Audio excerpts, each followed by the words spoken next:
여러분 안녕하십니까? 음, 누가 뭐라 그래도 역사를 움직이는 손길은 여전히 우리가 알든지 모르든지 우리의 모든 것들을 주선하시고 주관하십니다. 그것도 모르면서 이 세상에 드러나는 여러 가지 많은 일들은 자신들의 힘이나 자신들의 권세나 자신들의 어떤 위험으로 이 모든 일을 이뤄가는 줄 알고 생각합니다. 그러나 그렇지 않습니다. 우리는 분명히 이스라엘의 하나님, 온 우주를 주관하시고 주권하시는 하나님은 스스로 숨어 계신 하나님이란 사실을 잘 압니다. 드러나지 않았습니다. 드러내지 않으셨습니다. 그러나 언제나 주님은 우리와 함께 하시고 이 모든 역사를 주관하시는 분임을 저희는 고백할 수밖에 없습니다. 자, 이제 저는 오늘 여러분과 같이 그동안 지속되는 예언의 파노라마, 지구는 지금 어디로 가고 있는가, 세계는 지금 어디로 가고 있는가, 이런 말씀을 여러분과 같이 준비하면서 매우 엄중한 마음으로 오늘 이 세 번째 시간에 여러분 앞에 서 있습니다. 그 이유는 지금 현재 이제 여러분 아시는 것처럼 이 말씀이 여러분에게 증거되는 바로 이 시간에, 저 바티칸에서는 세계의 정치, 경제, 종교 지도자들을 모아놓고 글로벌 팩트라고 하는 소위 명칭으로는 팩트 온 에듀케이션, 교육에 관한 이야기로 모든 세계적 리더십을 모은 것처럼 되어 있지만 내용은 대단히 엄중한 내용이 그 안에 포함되어 있는 글로벌 팩트, 이 미링을 주선하고 있는 것을 알게 됩니다. 저는 이제 오늘 그 글로벌 팩트가 열리기 3일 전이네요. 8일입니다. 그러나 여러분이 이 말씀을 함께 나누는 시간은 바로 오늘 나누니 11일입니다. 저는 이 시간에 특별히 여러분과 같이 정말 마음에 정말 무거운 마음으로, 그리고 여러분에게 진심으로 하나님이 살아계시다고 하는 이 마음을 여러분에게 증거하면서 여러분에게 진심으로 호소하려고 마음의 결심을 하고 이 자리에 서 있습니다. 가서는 안 되는 길이 있습니다. 들어가면 돌아 나올 수 있는 길도 있습니다. 또 어떤 길은 갈래길도 있습니다. 갈래길이면 분명한 선택을 하면 될 것이고요. 돌아 나오는 길은 잘못된 것을 보았을 땐 돌아 나오면 됩니다. 그러나 어떤 길은 막다른 길이 있습니다. 돌아 나올 길이 없는 길이 있죠. 지금 역사는 매우 위험한 정말 이 파멸의 벼랑 끝에 서 있다는 사실을 저는 여러분에게 말씀드리지 않을 수가 없습니다. 세계 통합이라고 하는 이 문제는 인류 역사의 파멸을 가져오는 매우 중요한 엣지 라인이라, 이 길은 들어가면 돌아 나올 길이 없어요. 굉장히 중요한 일이 되겠죠. 그래서 저는 여러분과 같이 오늘 이 시간에는 그 문제에 대해서 지금까지 누차례 여러 번 말씀드려왔지만 미리미리 말씀드려놓고 예견했던 것들이 눈에 이뤄지고 목격되는 상황을 보면서 여러분들에게 그 상황에 우리가 취해야 될 것이 무엇인지를 살펴보는 시간을 가지려고 하는 것이죠. 그러나 여러분 아시는 것처럼 오늘날 우리 시대의 형편을 이렇게 한 줄로 요약을 한다면 우리는 여기 하나님 하신 로마서 8장에 그런 말씀이 있어요. 모든 피조물들은 다 그 고대하는 바가 있는데 하나님의 아들들이 나타나는 데 있다. 그러면서 모든 피조물들이 허무한데 굴복하는 것은 자신의 뜻이 아니란 말씀을 해요. 그런데 거기에 뭐라고 나오느냐면 22절에 아주 중요한 말이 있습니다. 피조물이 다 이제까지 함께 탄식하며 함께 고통하는 것을 우리가 안다. 오늘날 이 시대 형편을 이렇게 한 줄로 요약한다 그러면 하늘과 땅과 바다와 모든 우리들의 눈에 보이는 모든 것, 들과 산과 도시나 시골이나 농촌이나 우리들이 각자가 살아가는 개인의 삶의 현방이나 아니면 전 세계의 현방이나 혹 우리가 코비드-19이라고 하는 팬데믹 현상을 제외하고라도 2020년 금년의 역사는 한마디로 요약할 수 있습니다. 모든 피조물이 다 함께 탄식하는 시절이었습니다. 피조물이 다 이제까지 함께 탄식하며 함께 고통하였다. 우리가 이 사실을 알았다. 그러면서 이 사실을 아는 우리들도 정말 이 모든 곳에서부터 우리가 구속을 기다리는 마음으로 오늘 우리들의 이 삶을 요약하고 정리할 수가 있겠습니다. 그런데 문제는 피조물이 다 우리를 포함한 인류를 포함한 모든 피조물이 탄식하는 그런 시절이 되어 있는 것, 이것이 사실 문제가 아니라 우리는 그 원인이 무엇인지를 한번 살펴볼 필요가 있는 것이죠. 그 원인이 무엇인가? 근데 사실 그 원인에 대하여 이 세상에는 다양한 말하자면 아프면 병의 증상만 치료하는 것처럼 그저 진단해가지고 증상 치료하는 그런 요법이 많이 유행하잖아요. 병의 근본적인 질원을 밝히고 병의 근원을 밝히기보다는 증상을 치료하는 것이 보편적인 것처럼 오늘 우리도 그런 사회 현상을 바라봅니다. 그런데 여기 아주 중요한 성경적, 아주 중요한 정말 말할 수 없는 고난이 역사의 한순간에 찾아왔을 때 그 부분에 대해서 성경은 무엇이라고 말하는지 그 답을 한번 여러분에게 말씀드리려고 합니다. 엘리야라고 하는 선지자, 성경 속에 나오는 아주 걸출한 선지자가 계셨죠. 엘리야. 살아서 하나님께로 승천한, 두 번째, 홍수 이전에 에녹은 홍수 이전이니까 우리가 기록이 참 살펴보기 어렵겠지만 여기 엘리야라고 하는 선지자는 우리나라로 말하면 고조선 시대예요. 그러니까 뭐 얼마든지 인류 역사의 한 토막에 보면 실존 인물이 기록에 남아 있을 만한 그런 의미 있는 선지자입니다. 그 선지자가 있을 때 무슨 일이 있었는가? 엘리야 선지자 때 3년 반 동안이나 비가 오지 않아서 온 이스라엘이라는 동네가 큰 고통이 있었을 때였습니다.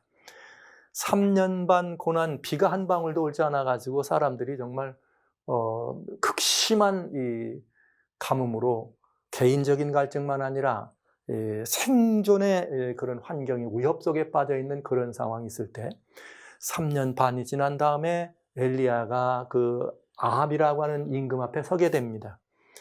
근데 아합이라는 임금은 그 고난의 이유가 엘리야가 비가 오지 않게 했다라고 해서 엘리야를 잡아서 족치거나 죽이면 되는 줄 알고 엘리야를 찾아다녔어요. 그러다가 이제 드디어 이 3년 반 지난 다음에 엘리야가 아합을 만나러 갑니다. 그래서 가기 전에 오바다라고 하는 한 선지자를 만나서 아합 왕에게 일러라. 내가 아합 왕 앞에 찾아왔다. 그랬더니 이 오바다가 임금한테 가서 엘리야가 여기 있다 이렇게 말을 한 것이죠. 그래서 아합이 이 엘리야를 만나가지고 엘리야를 봤더니 뭐라고 말하냐면 이스라엘을 괴롭게 하는 자여 내냐? 이렇게 물어봅니다. 지금 엄청 큰 고통이 임하는데 이스라엘이 너무 큰 고통과 힘든 상황이 있을 때 그 원인을 아합 임금은 엘리야에게서 찾으려고 한 것이죠. 엘리야, 너 때문에 이런 고통이 있는 거잖아. 너가 이 고난의 시작이잖아. 이렇게. 그랬더니 엘리야가 이렇게 대답을 합니다. 저가 대답하되 내가 이스라엘을 괴롭게 한 것이 아니라 당신과 당신의 아비의 집이 괴롭게 하였으니 이는 여호와의 명령을 버렸고 당신이 바알들을 쫓았습니다. 여러분, 이것이 산적한 오늘날 이 시대의 상황에 모든 피조물이 탄식하는 이 시대 상황에 산적한 모든 문제에 대한 답입니다. 네, 사람들은 어쩌면 이런 일들이 왜 생길까 하면서 누군가의 핑곗거리를 찾고 누군가에게 말하자면 근본 이 원인과 핑계를 대고 뭔가 거기서 그 명분을 발견해서 그에게 이 모든 것들을 전가시키려고 하는 그런 일들을 하고 있죠. 성경은 이렇게 말합니다. 인류가 당하는 고난이 무엇이든지 그것이 민족이든 나라든 가족이든 아니면 개인이든 고통을 겪는 이유는 무엇 때문인가? 하나님의 명령을 버리고 하나님을 떠났기 때문이다, 이 말인 것이죠. 네, 오늘 저는 이 말씀을 여러분들에게 드리면서 저는 지금 오늘 인류가 말로 혹은 형식적으로 무엇이라고 표방하든지 간에 온 인류를 통째로 하나님을 떠나게 하는 일을 지금 진행하고 있다고 하는 사실을 말씀드리는 것입니다. 그러니까 여러분, 이렇게 되면 우리는 말할 수 없는 고통과 말할 수 없는 고난이 예견되는 것이죠. 저는 지금 눈에 보이는 그 일에 촉발되는 시발점을 이렇게 찾는 것이죠. 금년이죠. 10월이죠. 여러분 이 말씀을 들을 땐 오늘입니다. 11일부터 18일. 바티칸에서 글로벌 팩트라고 하는 이름으로 이렇게 말은 에듀케이션이라고 그랬지만 이제 여러분 살펴보시겠습니다만 금년 5월 10일부터 17일에 있어야 될 것을 10월 11일부터 18일로 옮긴 바로 그 만남과 그 모임의 내용과 의미가 매우 엄중하고 하나님이 말씀하신 하나님의 뜻을 아주 그냥 정반대로 도전하고 그렇게 하는 것임을 우리는 보고 있다 이거죠. 저는 이미 지난번에 10월 3일에 아시시에서 프란체스코 교황이 올 브라더즈라고 하는 이 일의 교령집, 인사이클레터라고 하는 교령집에 사인을 먼저 할 것이다 말씀드렸고, 실제로 이 사인을 하는 것을 보았습니다.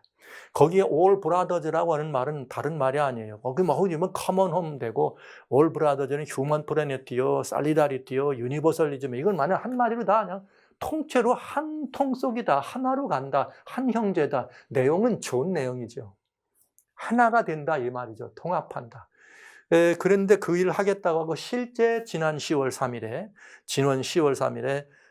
이 엔사이클레칼이라고 하는 이 교황의 그런 서신에 직접 새로운 엔사이클레칼이라는 교령집에 사인을 했습니다.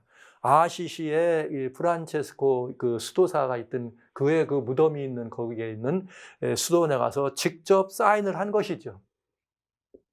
이 사인이 끝나자마자 이슬람의 그레이브만, 알자르라고 하는 그레이브 이맘은 이 이야기, 즉 인사이클리칼 지금 얘기하는 올 브라더즈라고 하는 그것이야말로 정말 우리를 정말 이런 그렇게 이 모든 그 휴머니티에 찾아가게 되는 굉장히 중요한 역사적 전기라는 걸 이야기하면서 서신을 보내면서 본인도 직접 이 대사를 그 일에 함께하면서 그 일에 찬성하고 그 일에 함께하는 서한을 보냅니다. 그러니까 이미 11일, 18일 되기 전에 10월 3일 날 세계의 가장 거대한 종교단체죠. 물론 교황 있는 기독교는 우리는 천주교라고 하는 캐토릭입니다.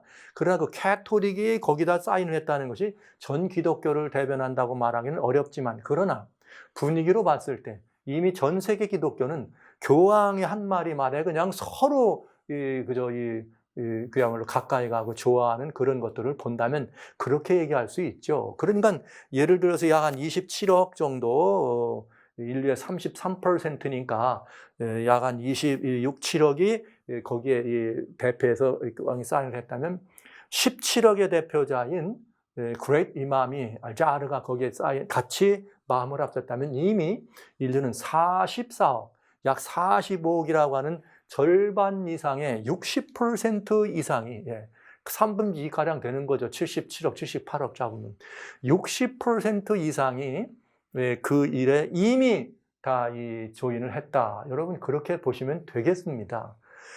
그러면서 그 다음에 그게 지난 토요일 안식일입니다. 그런데 이제 그 다음 날 여기 프라텔레 투띠라고 하는 것이 바로 그 올 브라더즈라고 하는 말이에요. 올 브라더즈의 메인 포인트가 뭐냐? 그걸 이제 설명하는 게 이제 그 다음 날 바티칸의 바실리카에서, 성 베드로 광장에 있는 바실리카에서 이뤄지는 일이었습니다. 그런데 거기서 먼저 두 가지 중요한 이야기를 이야기하죠. 그건 무엇인가 하면 바티칸의 교황은 그렇게 말합니다. 여기 휴먼 프래터너티 이걸 얘기하면서 몇 가지를 얘기하는데 아주 중요한 얘기를 해요. 그게 뭐라 이런 말이에요.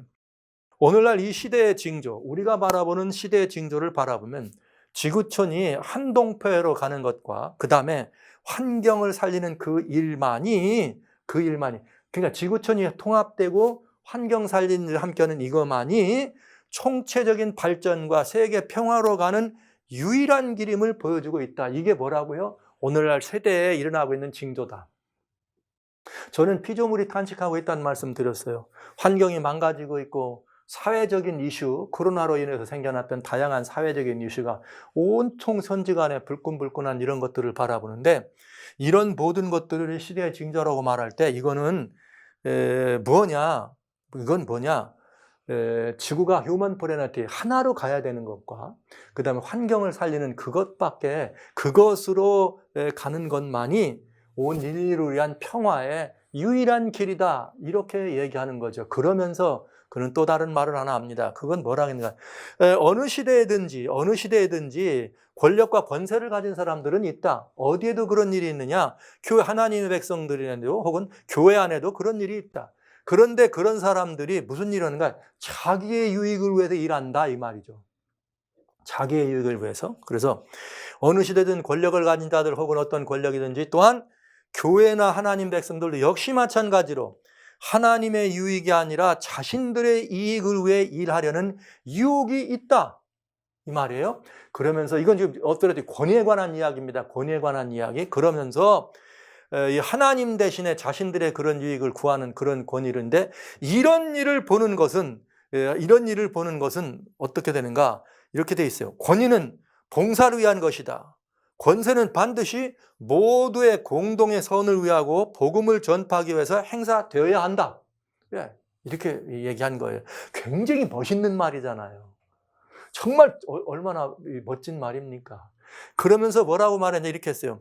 교회 안에서도 이런 권세를 잡은 자들이 자기의 이익을 위하여 그것을 행사하는 것을 보는 것은 두려운 일이다. 자, 그러니까 이건 뭘 말하는 거예요? 기독교 안에 거대한 두 물줄기가 있죠. 천주교와 개신교라고 하는. 이 두 거대한 이 물줄기를 향해서 하는 말입니다. 교회 안에서도 권위 있는 사람들, 권세 잡은 사람들이 하나님의 일을 위하지 않고 자신들의 이걸 위해서 그런 권세나 권위를 사용하는 것은 그걸 보는 일은 두려운 일이다. 하지 말라 이 말이에요. 하지 말라. 교회마다 요즘 난리 아닙니까? 교회마다 뭐 좀 높은 자리에 앉으려고 난리.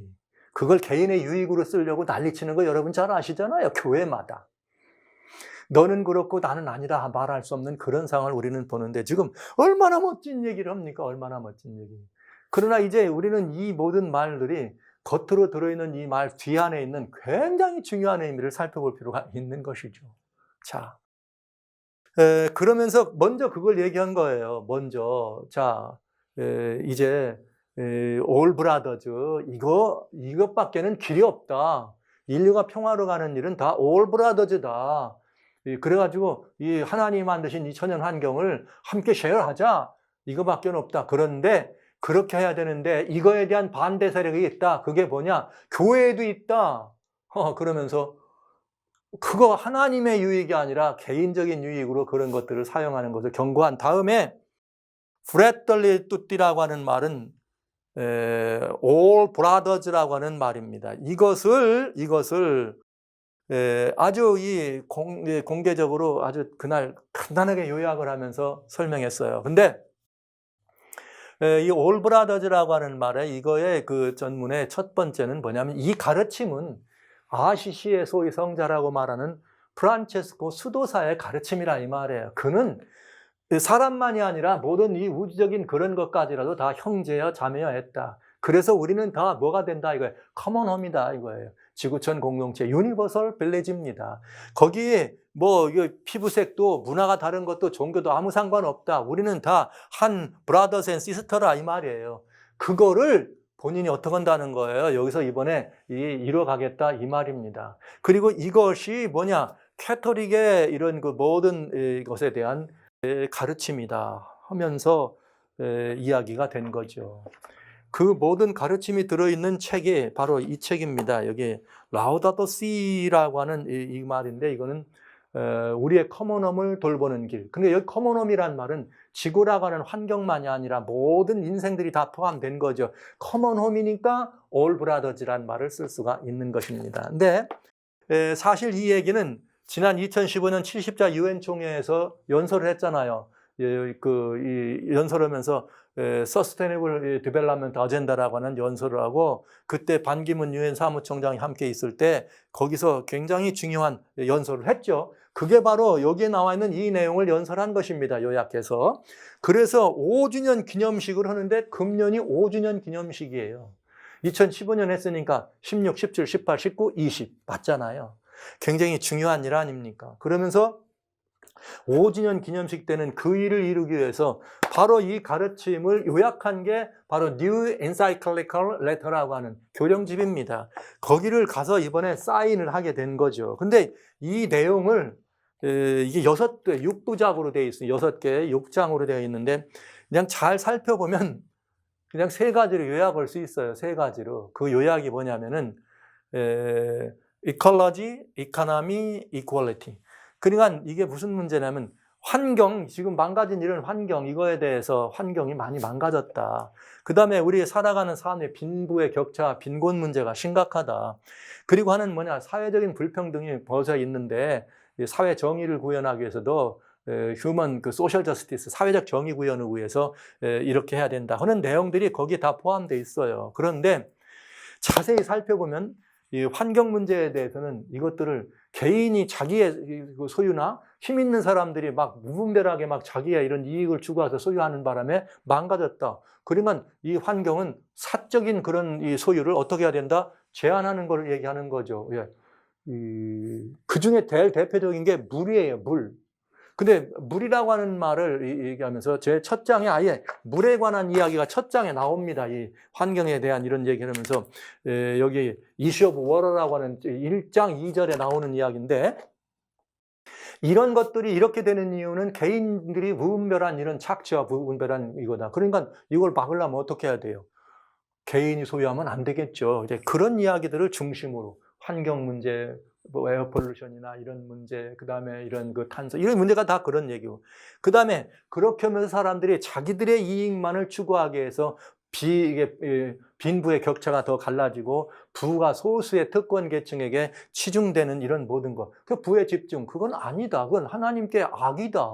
이 모든 것들은 다 여기 환경 주어진 이 모든 이 환경이라는 말을 이제 하나님의 창조물, 피조물이라는 말을 하면서 이 모든 것들은 다 모두에게 고루고루 나눠져야 된다. 거기에서 이렇게 이탈되거나 그것을 그렇게 힘으로 이런 모든 거 하는 것이 바로 사회적 정의가 망가지게 되고 구조적 불평등이 심화되는 길이기 때문에 이런 것들을 다 어떻게 된다? 없애야 된다 이거죠. 없애야 된다. 뭘 통해서? 뭘 통해서?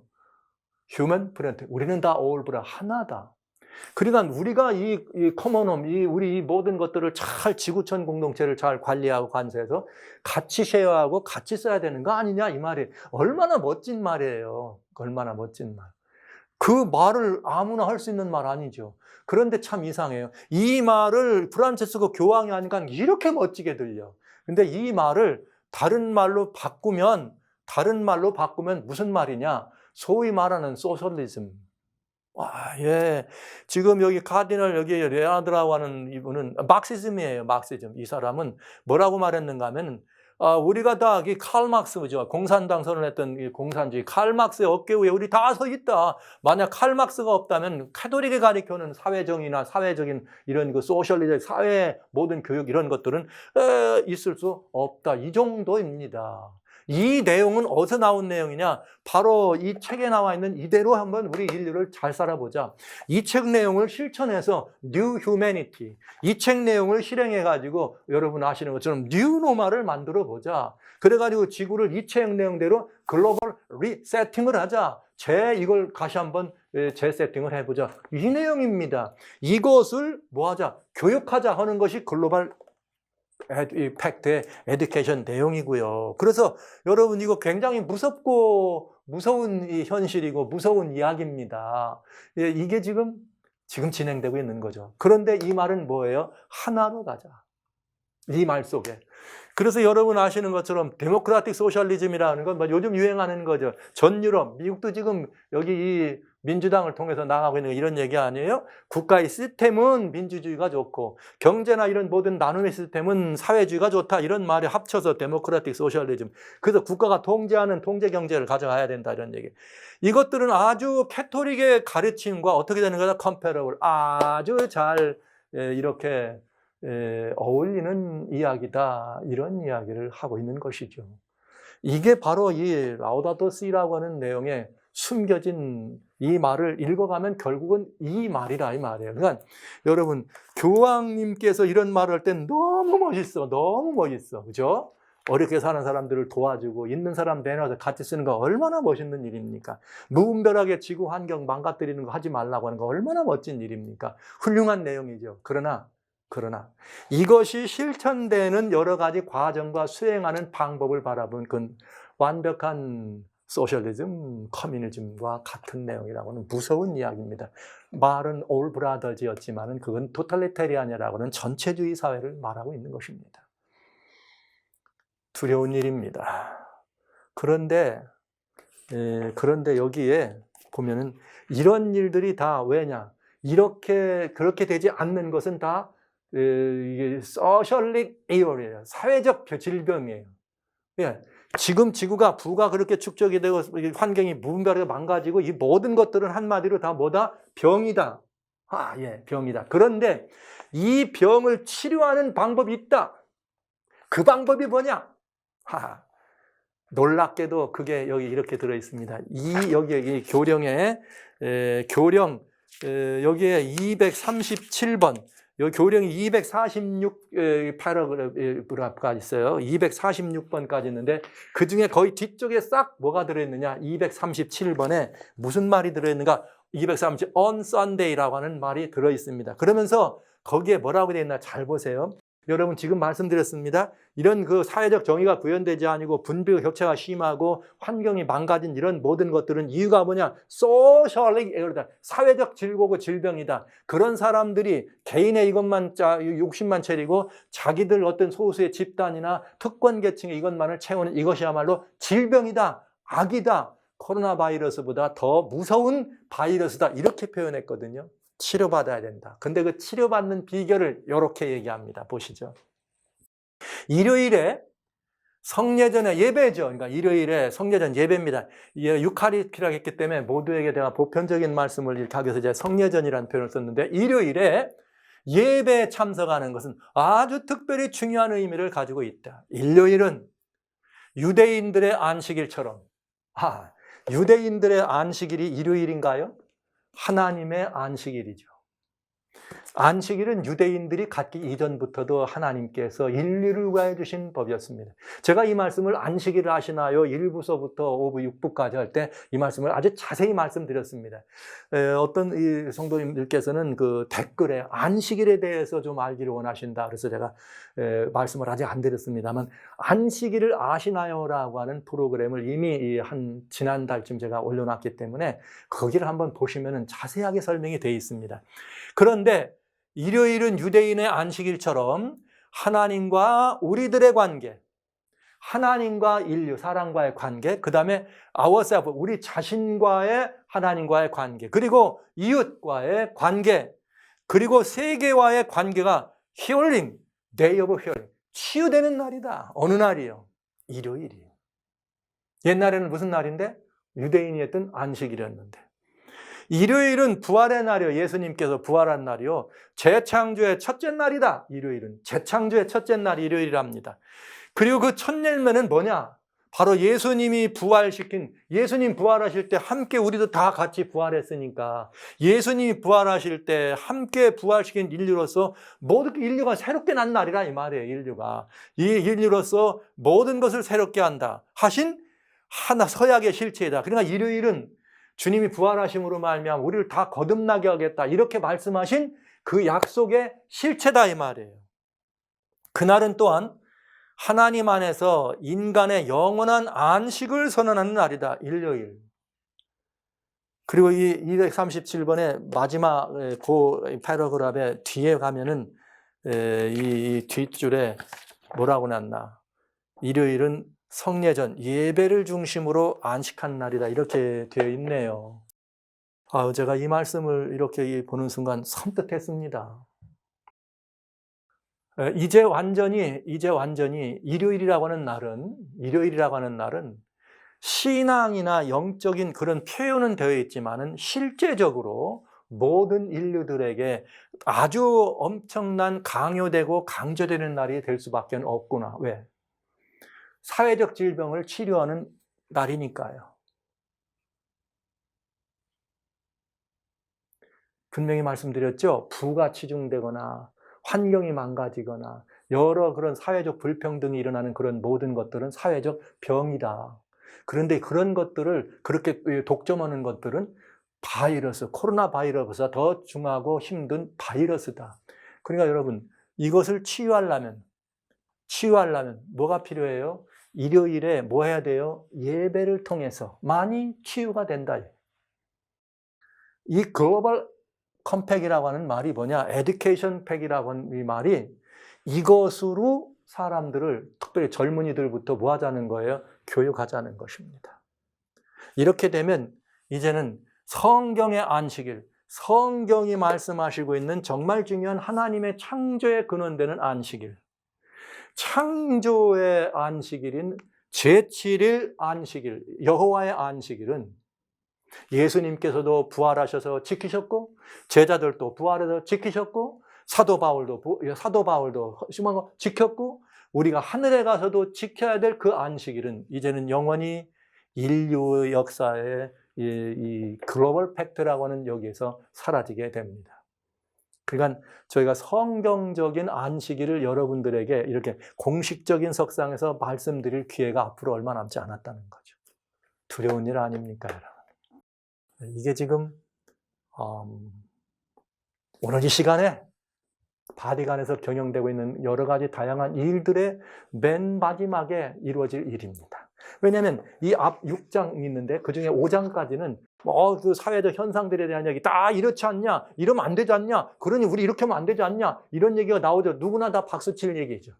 그러면 어떻게 하면 좋냐, 이런 일을 다 하기 위해서는 해야 된다. 사크라멘트, 성례제입니다.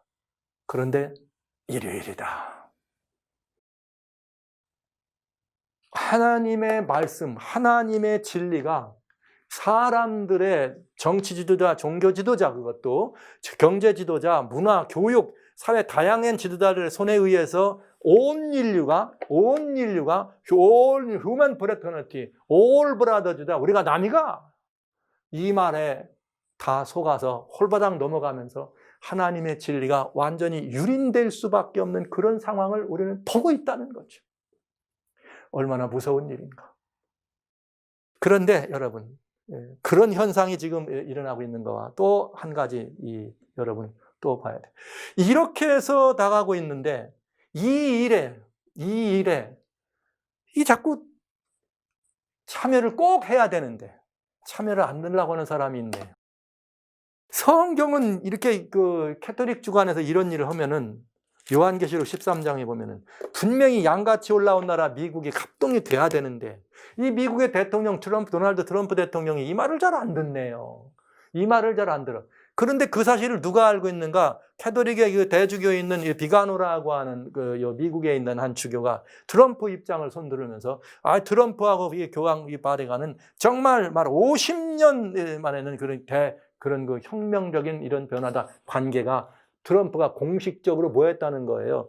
거부하고 있다 이 말이에요. 그러니까 50년 만에 혁명이라 이 말이에요. 그동안 캐톨릭이 말하면 다 들었는데 트럼프가 이걸 안 듣는다 이 말이죠.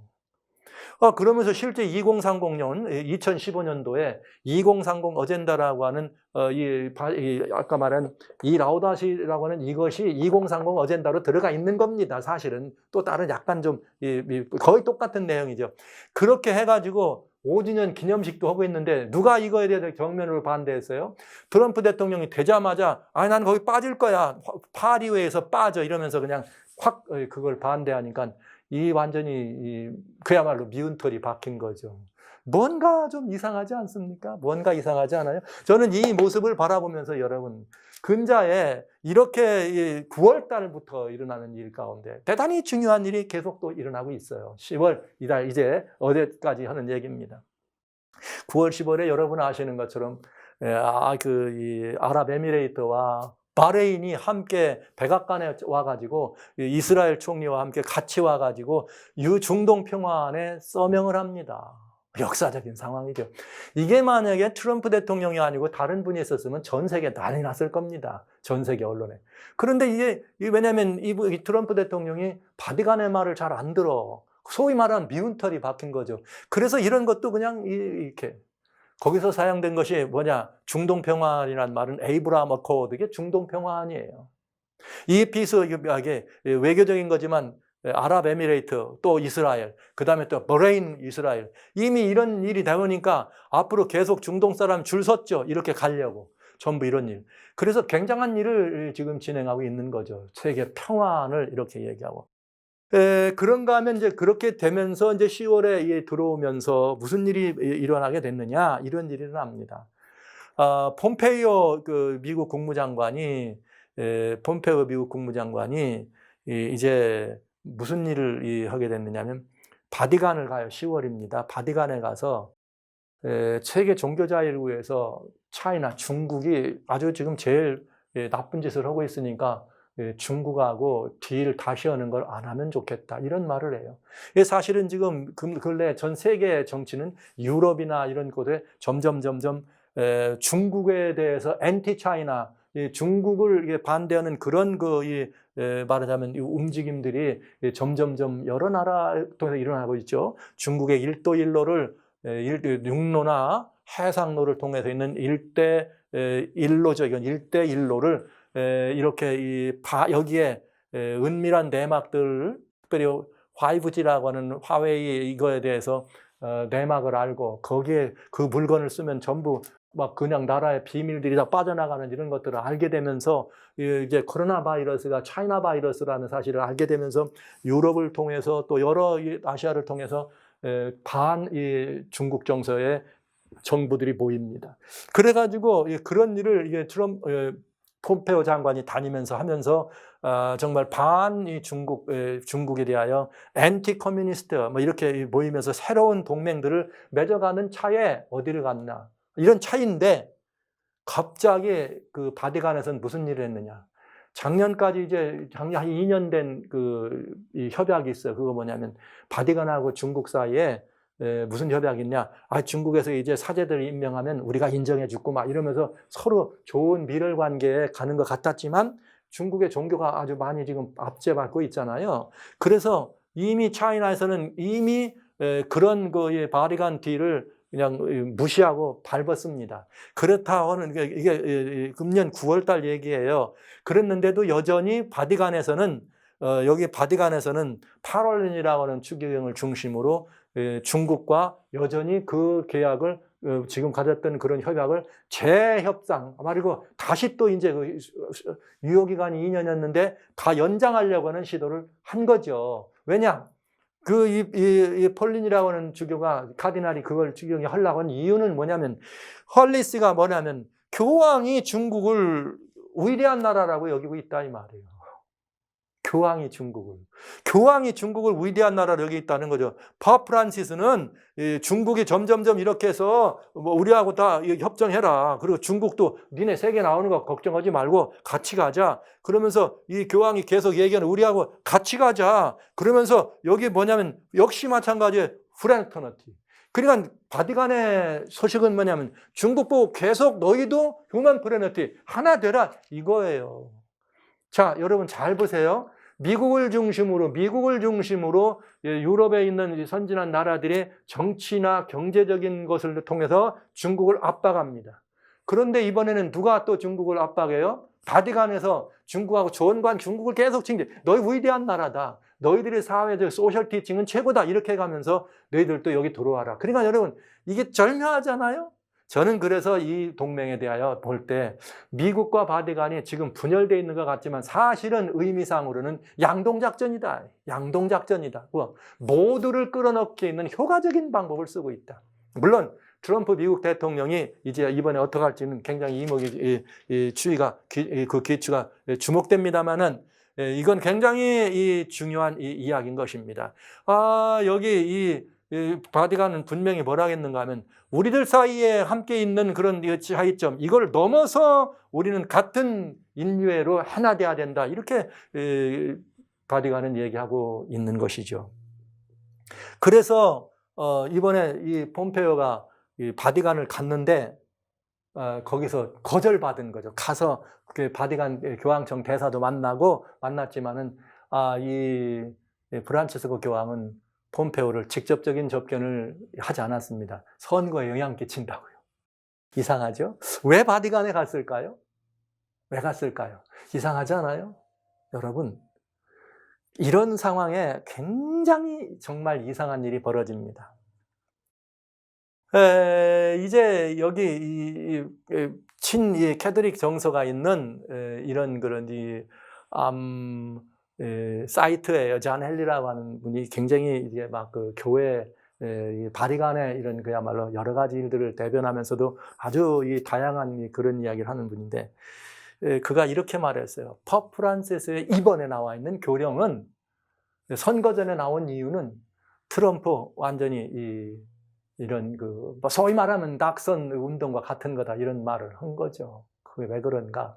이유가 있습니다. 여기 사람은 뭐라고 말했냐면, 여기 실제 교황이 2015년에 그렇게 유엔에서 얘기하고 오바마 대통령 때 잘 나갔는데 트럼프 대통령이 되면서 딱 그걸 거절하면서 파리에부터 거절을 하고 멕시코에 담을 쌌잖아요. 담을 쌌는데 그런 때부터 이게 사이가 틀어지기 시작해가지고 굉장히 중요하다. 그러면서 교황은 트럼프를 헤롯 대왕 아시죠? 성경에는 헤롯 대왕에다 비유하면서 그 이유는 왜냐하면 또 그 다음에 멕시코 장벽 쌓는 거를 베를린 장벽이다, 이렇게 얘기하면서 그야말로 이 트럼프 반 트럼프 정서를 이어가고 있습니다.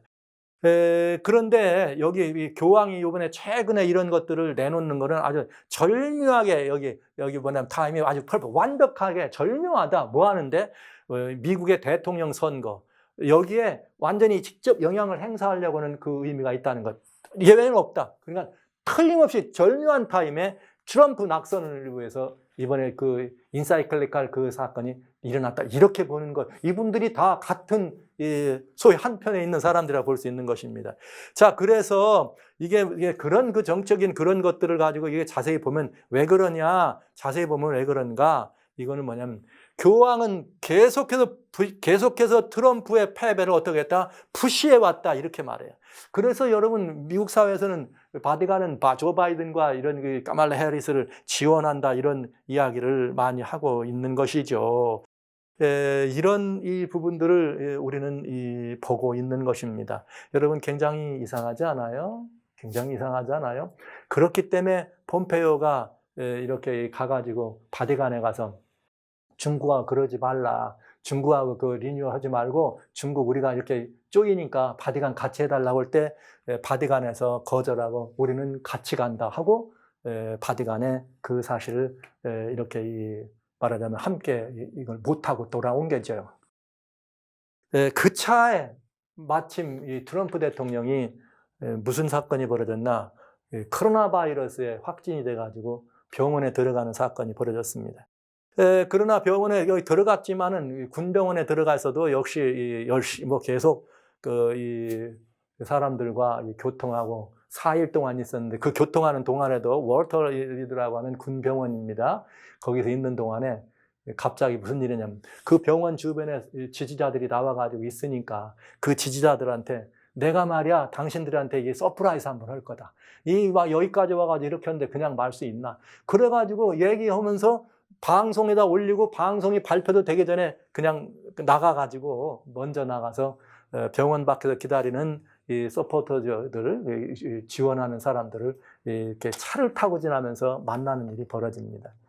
이거 만나는 일을 하고 차로 행진을 했더니 외신부터 뭐 독일에서 영국에서 막 외신까지 동원해가지고 트럼프 무책임하다고 말이지. 코로나 바이러스 걸렸으면 참 잠잠하고 말이야. 침착하게 혼자 격리돼가지고 있어야 되는데 2주 동안 격리돼야 되는데 말이지 자발 없이 나와가지고 돌아다니는 이거 웬일이냐. 막 CNN 난리 나고 병원 떠났다고 난리 쳤어요. 차 타고 그렇게 했다. 그러면서 자기 격리해야 되는데 앞에 바로 앞자리에는 또 수행원 있지 않았느냐. 어떻게 이럴 수가 있느냐. 이런 난리가 났습니다. 그러면서 백악관 주변에 트럼프 옆에 있던 사람들 다 확진자가 나왔다. 백악관 여기 비서실에 있던 사람도 확진되고 퍼스트 레디도 확진되고 거기 여러 지금 그 대변인도 확진되고 막 그러면서 계속 공격을 했습니다. 그런데 참 희한한 일이 벌어졌습니다. 자동차로 행진까지 하는 이런 일을 끝나고 나서 하고 있는데 이제 아직 병원에 딱 들어가 있는 동안에 중국발 뉴스가 뜨네요. 그게 뭐냐면 시진핑 대통령이 이게 차이나 믹스드 메시지 약간 좀 이게 뉘앙스가 이상하죠. 완전히 이렇게 이상한 메시지가 떴어. 그게 무슨 말이냐? 시진핑이가 뭐라 했느냐면은 우리는 이렇게 빨리 나라고, 영부인하고 빨리 나라고 이렇게 전부를 보내고 국민들은 뭐라 했나, 차이나 미디어들은 뭐라 했냐면 이 트럼프가 바이러스를 말이야 아주 우습게 알더니 잘 됐다고 이런 식으로. 우리 시진핑 대통령은 트럼프가 요새 그렇게 깔아뭉개도 말이야 워낙 대국의 대통령이기 때문에 이렇게 위로 전문까지 보냈다. 근데 트럼프는 아주 이번에 잘 걸린 거라고. 그러면서 막 트위터에다 올리기를 대통령하고 영부인은 말이야 이건 막 값을 치르고 있는 거라고. 이번에 이 바이러스 걸린 건 죄값 치르는 거다. 이러면서 아주 조롱하는 그런 일을 하게 됩니다. 그런데 바로 이번에 이제 4일 만에 트럼프 대통령이 나오네요. 나오면서 나는 지금 하나님의 은혜를 입었다. 나 같은 케이스는 하나님의 은혜를 입은 케이스다. 내가 몸은 좀 들어갔을 때 좀 으실으실하고 안 좋았는데 가자마자 아주 의료진들이 정말 굉장히 중요한 이런 이거 하고 나가지고 내가 갑자기 이렇게 다 좋아졌다. 사실은 이런 치유법이라고 하면은 내가 여기 올 필요도 없었다. 막 이렇게 하면서 갑자기 좋아졌다 하면서 뭘 얘기했는가? 나는 여기 리제너런이라고 하는 이걸로 또 그다음에 여러 연구까지 해서 완전히 지금 좋아지고 이거 확실하다. 이거 정말 그야말로 대세다. 그러면서 이 FDA에다가 비상으로 얼마든지 응급약으로 할 수 있도록 이렇게 자기는 하고 여기 사인할 준비가 돼 있다. 그리고 이 약은 매우 싸고 이 약은 우리 국민들 가운데 이런 병에 걸린 사람이 있으면 그냥 바로 무료로 줄 수 있을 만큼 싸다. 지금 현재도 어느 정도 이렇게 이 약을 가지고 있느냐? 이 약이 지금 현재 5만 명이 먹을 수 있고 곧 한두 달 안에 30만 명이 이 약을 먹을 수 있을 만큼 그냥 무료로 보급하겠다. 군인들을 통해서 보급해 주겠다. 이러면서 코로나 바이러스에 대한 이야기를 하면서 그냥 나오네요. 그걸 했더니 몸이 즉시 좋아졌고 3일 전인데 지금처럼 기분이 너무 좋았다. 그러면서 만약에 여러분이 병원에 입원하고 상태가 안 좋아진다면 나는 여러분이 내가 사용한 그걸 사용해야 된다고 본다. 즉시 좋아졌다는 거죠. 그러니까 여러분도 이 약을 먹는 것이 좋지 않느냐 하겠다 이렇게 얘기를 합니다. 그러면서 코로나 바이러스를 제가 이 사실을 보면서 여러분과 꼭 이 말씀을 드려야 됩니다. 지금 세계는 라우다토시 여기 이 올브라더즈라고 하는 교황의 교령을 지난 2015년부터 시작됐던 이런 그 교황의 교령을 지금 이제 완전히 이루기 위해서 사인을 받고 난리를 쳐요. 트럼프 10월 4일 날, 3일 날 이미 먼저 사인을 하셨지만 사인을 받고 난리를 쳐요. 근데 유일하게 전 세계 정치적인 패권 국가 중인 미국의 대통령이 그 일을 찬성할까 반대할까 아직 모르죠. 만약에 저는 뭘 바라봤냐면 이번 이렇게 오늘부터 있는 11일부터 18일까지 이 모임에 트럼프 대통령이 갈 거냐 안 갈 거냐 그걸 예시 주의해서 봤어요. 만약 가면 사인을 할 거냐 말 거냐. 근데 지금까지 행적으로 보면 절대 그걸 반대한 사람이잖아요. 안 할 거다. 근데 안 하게 되면 대단히 어려운 일이 벌어진다. 그런데 절묘하게도 코로나 바이러스가 그가 확진되는 바람에 지금은 공식적으로 안 가도 되는 상황이 된 거죠. 여러분 절묘하지 않아요? 참 절묘하지 않습니까? 이제는 공식적으로 거기를 안 가도 되도록 됐다 이 말이에요. 코로나 바이러스가 감염되는 바람에. 그러니까 이제는 이 모임은 사실은 미국이라고 하는 나라가 빠지면 그건 반쪽 모임과 마찬가지예요. 반쪽 모임. 저는 이런 상황을 보면서 미국 대통령이 어떻게 정치적인 이런 어떤 그 행보를 가지고 이 부분을 받아들일까 하는 것이 굉장히 중요한 이슈가 됩니다. 그러니까 이번 주 동안에 트럼프 대통령이 도대체 무슨 말을 하는지, 어떻게 이 반응이 나올지, 전 세계인들은 어떻게 이 일을 마름질지가 굉장히 주시돼요. 그러나 이미 말씀드린 것처럼 여기에 나와 있는 라우다도 C라고 하는 여기에 나와 있는 이 가르침, 올 브라더즈라고 하는 여기에 모두가 다 합동돼서 하나로 가는 건 분명합니다. 그리고 여기에 미국이 빠진다고 할지라도 다 사인을 한다면 미국의 민주당은 이제 가만 안 있겠죠. 난리가 나겠죠. 이렇게 되면 과연 어떤 문제가 벌어질지 정말 이 사태에 이목이 집중되고, 여러분 이 일은 대단히 위험한 일이라고 하는 것을 여러분에게 말씀드리기를 원하는 것이에요. 왜 그런가? 지금 겉으로 표방된 얘기는 상당히 아름답고 상당히 좋은 얘기 같지만 여러분 성경은 우리들에게 그렇게 말합니다. 하나님의 말씀에 불순종하는 것, 하나님의 명령을 따르지 않는 것이 이 대재앙의 원인이라고 엘리야 선지자는 그렇게 얘기한 것이죠. 3년 반 가뭄 이후에도 그렇게 말한 것입니다. 그런데 지금 라우다도 시라고 하는 이 말은, 겉으로 표방되는 말은 너무나 아름다운 말 같지만 이 말은 결국은 하나님의 뜻에 완벽하게 대적하는 일이 됐다. 그리고 하나님의 성서 진리인 237번 보셨죠? 완전히 그것조차도 인간적인 계획과 생각으로 바꾸고 유린되는 것을 보지 않습니까? 그럼 이거는 어마어마한 전 인류가 함께하는 배도가 될 수밖에 없습니다. 여러분 한번 보시죠. 창세기 2장 17절에 하나님께서는 선악을 알게 한 나무 열매는 먹지 말라, 먹으면 죽는다. 그러나 사단은 뭐라 그랬어요? 사단은 인류의 첫 조상을 향해 나와가지고 창세기 3장에 너 아니야, 뱀이 여자에게 이르되 결코 죽지 않는다. 하나님은 죽는다, 사단은 죽지 않는다. 누가 높다는 거예요? 자, 이런 일이 성경에는 무시로 나옵니다. 여러분 아시는 것처럼 이스라엘 백성들이 애굽에서 나와서 가나안 땅에 들어갑니다. 가나안에 들어가는데 가나안의 첫 성이 여리고라고 하는 성이었습니다. 그 여리고라고 하는 성을 말이죠, 유대 백성들이 들어가가지고 대장군 여호수아와 함께 여리고 성을 무너뜨린 다음에 제일 첫 번째 일갈이 여호수아 6장 26절, 여호수아가 그때 맹서로 무리를 경계하여 가로되 이 여리고를 누구든지 일어나서 건축하는 자는 여호와 앞에서 저주를 받는다, 죽는다 이 말이죠. 저주 받을 거다. 그 기초를 쌓을 때는 장자를 잃고 문을 세울 때는 계자를 잃으리라 하였더라. 그러면 여러분 여리고성이라는 말은 건축하면 된다 안 된다? 하지 말라 이 말이에요. 그런데 여러분 열왕기상 16장 34절에 무슨 일이 벌어지는가? 그 시대에 베델 사람 히엘이 여리고를 건축하더라. 와우! 대장군 여호수아를 통해서 하나님께서는 건축하지 말라 그랬는데 여기에 베델 사람 히엘이 여리고를 건축했다 이 말은, 이 상황이 이렇게 일어날 때는 약간 별로 오랜 시간이 지나지 않을 때지만은 어떤 일이 벌어졌는가? 터를 쌓을 때는 말씀대로 장자 아비람을 잃고 문을 세울 때는 말자들 수급을 잃었으니 여호수아의 말대로 되었더라. 여러분 분명하지 않아요?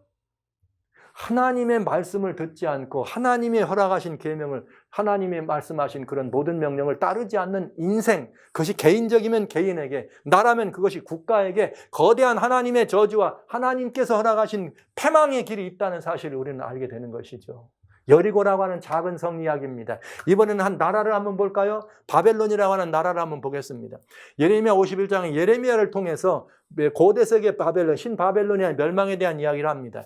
근데 그 멸망에 대한 이야기를 할 때 뭐라고 얘기했는가? 바벨론은 이곳에 대하여, 바벨론입니다. 이곳에 대하여 말씀하시기를 이 땅을 멸하여 사람이나 짐승이 거하지 못하게 하고 영영이 황폐하게 되리라 하리라 하셨나이다 하라. 이 말은 다시는 뭐 되지 않는다? 중건되지 않는다.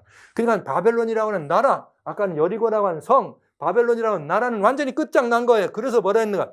내가 재앙을 내림을 인하여 이같이 침륜하고 다시 일어나지 못하리라. 이렇게 되어 있습니다. 그러니까 바벨론이라고 하는 나라는 재건하라 하지 말아라. 하지 말아라. 그런데 약관한 아이 20여 세에 아버지의 뒤를 이어 임금이 된 알렉산더가 10년 만에 마게도니아에서부터 인더스 강까지를 정복해온 알렉산더가 약번에나 이제 드디어 이 30세가 간 넘었을 때 어떻게 되는가? 다시 인도를 갔다가 돌아옵니다. 자기 친구를 죽이고 돌아와요. 어디로 돌아왔느냐? 바벨론이라고 하는 이 성이 있는 고대 바벨론이 있던 성으로 돌아옵니다. 거기 돌아와 가지고 그는 33살에 죽습니다. 왜 죽느냐? 바벨론에 와가지고 33살에 알렉산더가 죽는 이유가 내가 이 성 바벨론을 뭐 하겠다? 재건하겠다. 바벨론을 중건한다 하다 죽었습니다. 거장이죠. 알렉산더. 플루타크 영웅전의 주인. 그런가 하면 가장 금세기 1991년 걸프만 전쟁 때 이라크의 사담 후세인이 뭐라고 말했느냐? 나는 말이야. 내가 뭐라고 말했는가 하면 스스로를 옛 왕조 시대의 영웅에 비유합니다. 유적을 재건하면 바벨론을 일으킨다. 여러분 호언했습니다. 저는 이 말을 들으면서 그럼 이 전쟁은 끝난 전쟁이네. 왜냐? 이 전쟁은 끝난 전쟁이네. 이게 1991년 1월 15일에 일어난 전쟁이거든요. 그러면 왜냐? 하나님께서 바벨론을 일으키려고 하지 않았거든요. 그런데 이 사람이 바벨론을 중건할 때 끝장났구나. 아니나 다를까. 사담 후세인은 결국은 2003년에 붙잡히고 2006년에 죽임을 당합니다. 여러분, 이건 굉장히 중요한 역사적인 사실입니다. 대단히 중요한 하나님의 경고입니다. 오늘 하나님께서 우리들에게 말씀하실 때, 우리들에게 말씀하실 때 주님은 그렇게 말씀하신 거죠. 이 역사의 모든 것들, 이런 모든 것들을 상황을 바라보시면서 이런 말씀을 하십니다. 아모스 4장 12절에 내가 이같이 내게 행할 거다. 피조물이 탄식하는 모든 것들을 말한 거예요. 이런 모든 갖은 재난과 재앙들을 말한 거예요. 내가 이같이 행하걸랑 이스라엘아 하나님 만나기를 예비하라. 이 말은 무슨 말이에요? 하나님께로 돌아오라는 말이에요. 돌아오라. 지금 이것처럼 2020년 인류가 겪은 이런 재앙 같은 이런 대재앙이 어디 있습니까? 저 북극해가 녹았습니다. 그래야 녹아가지고 더워지기 시작합니다. 시베리아가 더워지기 시작하면서 불이 붙었습니다. 어마어마한 불을 폈습니다. 그건 불이 붙어 내려오면서 유럽이 또 인도까지 약 50도 이상 더워서 못 견디는 그런 이 상황을 만들었죠. 그런가 하면 중국이 홍수로, 인도네시아가, 파키스탄이 홍수와 태풍으로 난리가 나고 한국과 일본도 홍수, 태풍 난리 났잖아요. 여러분 미국이 화재로 난리 나고 말이죠. 태풍으로 난리 나고 밑에 있는 호주는 1월달 시작하자마자 뭐가 시작되고요. 어마어마한 산불을 나가지고 전 세계인을 두렵게 안 했습니까? 그런가 하면 온 세계는 코로나라고 하는 바이러스를 말하면 팬데믹을 말합니다. 이보다 더 큰 재앙, 이보다 더 큰 고난이 어디 있어요, 여러분? 이런 모든 고난들을 다룰 때 성경은 우리에게 말합니다. 돌아오라고, 하나님께 돌아오라고. 근데 하나님께 돌아오라고 하는 일을 해야 되는데 우리는 하나님을 빙적해가지고 하나님 하지 말라는 일을 향해 전 세계가 지금 모이고 있다는 건 너무나 무서운 일 아닙니까? 너무나 무서운 일. 그래서 뭐라고 하는 거예요? 성경의 계시록 18장 4절에 내가 하늘에서 들으니 다른 음성이 나더라. 내 백성아 너희는 거기서 나와 그의 죄에 참여하지 말라. 죄가 뭡니까, 여러분? 하나님을 떠나는 것입니다. 하나님의 말씀을 듣지 않는 것입니다. 사랑하시는 형제 여러분, 사랑하시는 자매 여러분, 오늘 저는 여러분들 앞에 매우 중요한 말씀을 드리고 있습니다. 사람이 하나님을 떠나고 하나님의 뜻을 거스리면 그는 하나님께 은혜가 아니라 하나님의 마련된 이 축복의 대를 이탈하는 저주가 임할 것입니다. 그러나 어떤 나라가 그 일하면 그 나라의 재앙이 임할 것입니다. 그러나 인류가 그렇게 하나님을 대적하고 하나님을 떠난다면 모든 인류가 재앙 속에 들어가는 것입니다. 그러니 오늘 우리는 어떻게 해야 되겠습니까? 성경은 이렇게 말합니다. 너희는 그의 죄에 참여하지 말라고 다 읽지 않았습니다.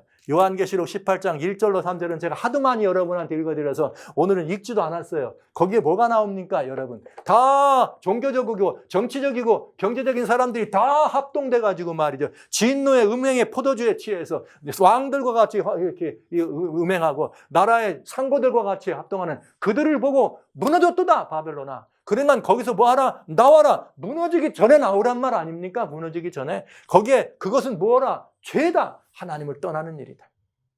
오늘 계시록 18장 2절로 3절에 나와 있는 이 모든 일이 진노의 포도주로 만국이 취하는 일이 지금 바티칸에서 진행되고 있다 이 말입니다. 여러분 어떻게 하면 좋습니까? 여러분 어떻게 하면 좋습니까? 이 일을 어떻게 하면 좋습니까? 이 일을 어떻게 하면 좋습니까? 우리가 살아있는 그리스도인 맞습니까?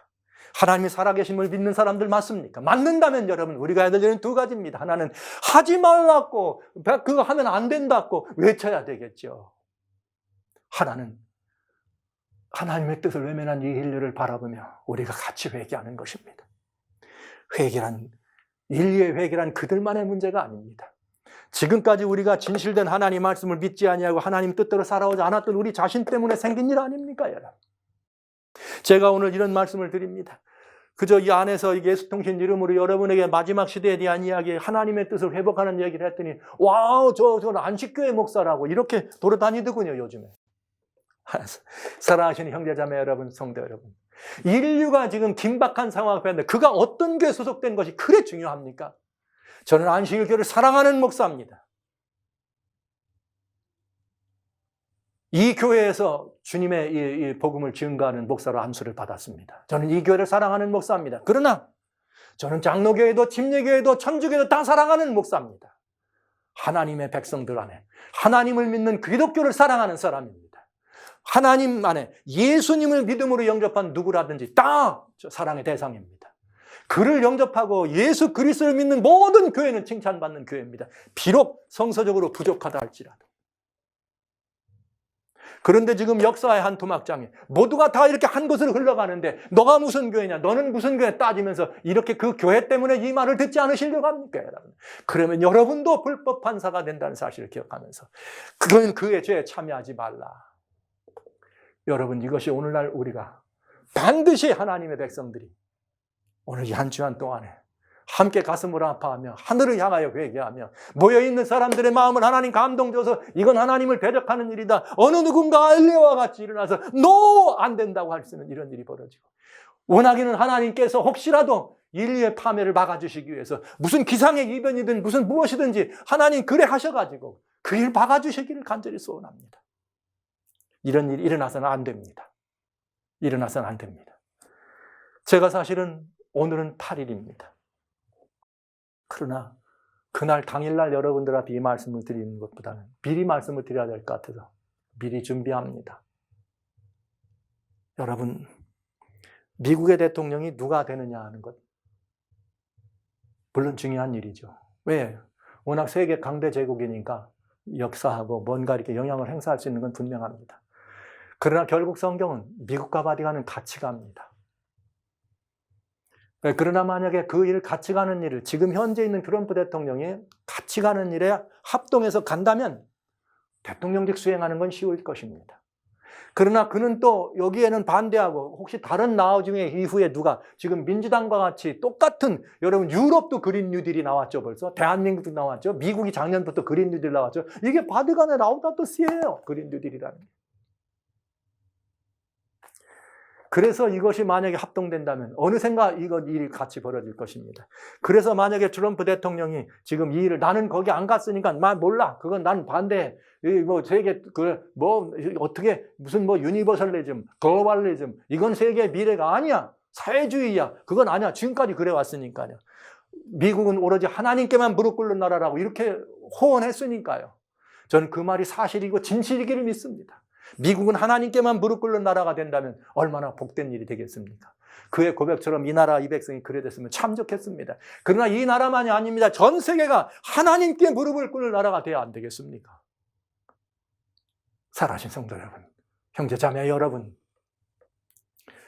그래서 이 한 주간 동안 저는 여러분 함께 역사의 한 토막을 바라보시면서 하나님의 뜻에 대적하는 것이 아니라 하나님의 뜻에 이루어지는 일들을 인해서 우리가 기도하고 마음을 쓰면서 이 날들을 보내주시기를 간절히 소원합니다. 사랑하시는 성도 여러분, 제발 하나님의 말씀이 대언될 때 너가 누구냐, 네가 무슨 교육을 받았냐, 네 출신이 어디냐 이거 묻지 마시기 바랍니다. 우리의 출신은 예수 그리스도, 주님과 합동하여 함께 거듭난 사람들입니다. 예수님의 이름으로 함께 거듭난 하나님의 아들입니다. 여러분, 제가 하나님의 아들입니다. 하나님의 아들. 저는 안식일을 섬기는 하나님의 아들입니다. 저는 이 교회를 사랑합니다. 저는 또 다른 많은 교회, 기독교를 사랑합니다. 모든 그리스도인들을 사랑합니다. 그가 어느 교회에 소속되느냐는 중요하지 않습니다. 저는 교파나 교단주의를 배격하는 사람입니다. 오직 그리스도인으로서 하나님께만 충성하는 목사가 되기를 원하는 사람입니다. 그런 성도 여러분, 제가 어느 교회냐를 묻지 마시고 지금 역사가 어떻게 흘러가고 있는지를 여러분 함께 공감하시면서 아파하시면서 인류를 위하여 여러분 망쳐가고 망해가는 벼랑 끝에선 지구촌을 살리는 이 일을 위하여 함께 회개하고 기도하셔야 되지 않겠습니까? 여러분 모두에게 그 길에 함께 참여하시기를 주님의 이름으로 간절히 호소합니다. 간절히 호소합니다.